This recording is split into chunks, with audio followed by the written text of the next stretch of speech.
Welcome back to Winning Isn't Easy. What's the role of your physician in your long hauler COVID claim?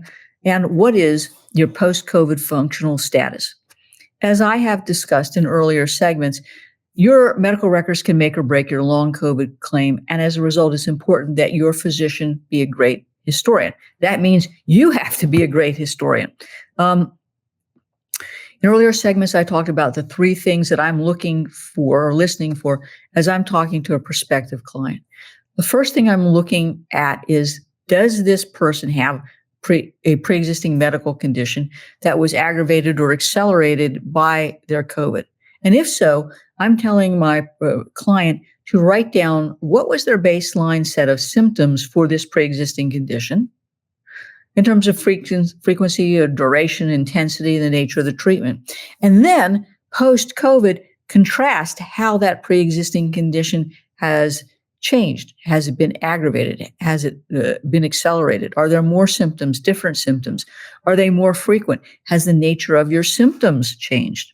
Then we have what I call the general COVID symptoms by system. Cardiological issues, neurological issues, pulmonary issues, whatever body systems are involved, you want to write that down and you want to explain what your symptoms are by function, pulmonary function, for example, and how those symptoms impact your ability to function. And then the third set of medical criteria in my mind is new conditions that are being seen as the sequelae of COVID. It might be POTS, it might be chronic fatigue syndrome, it might be mast cell syndrome. Anything that's new, that is a known new disease complication, if you will, of COVID, should have its own piece of paper, if you will, writing down the symptoms and the functionality. Because not only should you keep a copy of it, but you want to give it to your physician, because what's in your medical records can make or break your claim. So again, what ultimately we want them to do is take down this information about your symptoms, make a diagnosis, and then correlate the diagnosis with objective findings, and then address your functional restrictions and limitations that would impact your ability to do your own or any other occupation, depending on where you're at. Now, let's talk a moment about the post-COVID functional status scale manual. And I will be real frank with you. I don't like it. I have a number of issues with it. I think a better alternative is a functional capacity evaluation, a CPET exam, if you're having cardiological issues, cardiological testing that indicates the level of your cardiological functioning, and even in the right cases, neuropsychological testing. I think those are better measures of a person's functionality than this post-COVID functional status scale manual. So now that I've sort of trashed it, let me tell you why I don't like it. It's a manual that can be used by physicians to determine your functional limitations. And according to the manual, this scale is intended to help users become aware of current functional limitations in a COVID-19 patient, whether as a result of a specific infection, and to objectively determine the degree of disability. So it really was designed to monitor the course of symptoms and the impact of symptoms on a functional status. But I don't necessarily think that the range that it uses captures the full impact of a person's symptoms, because it doesn't do the analysis as I had suggested. It will focus on limitations and usual duties and activities and changes in lifestyle on a 1 to 6 scale.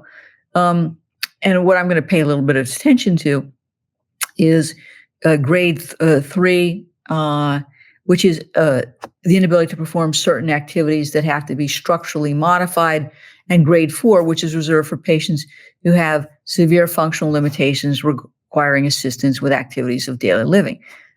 I don't like that scale. To me, that's, you go arbitrarily from an inability to perform certain activities that require structural modification, and then you kind of jump to severe functional limitations that require assistance.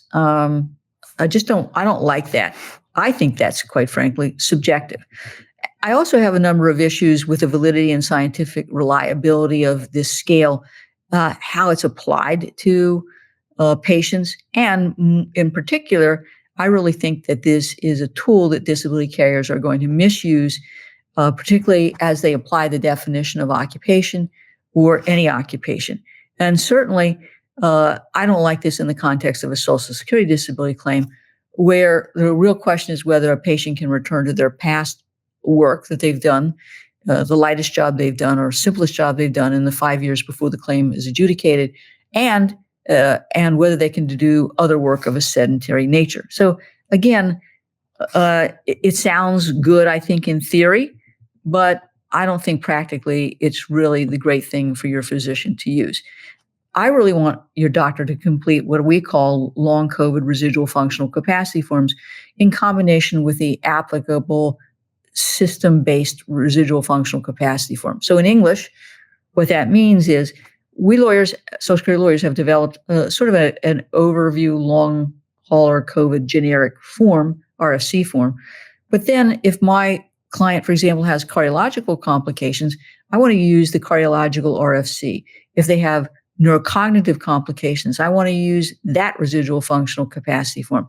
So there are many times in a case that I'm using multiple residual functional capacity forms to get at, in fact, what my client's functional restrictions and limitations are at the own occupation stage, as that term is defined, own occupation, and at the any occupation stage, as that term is defined.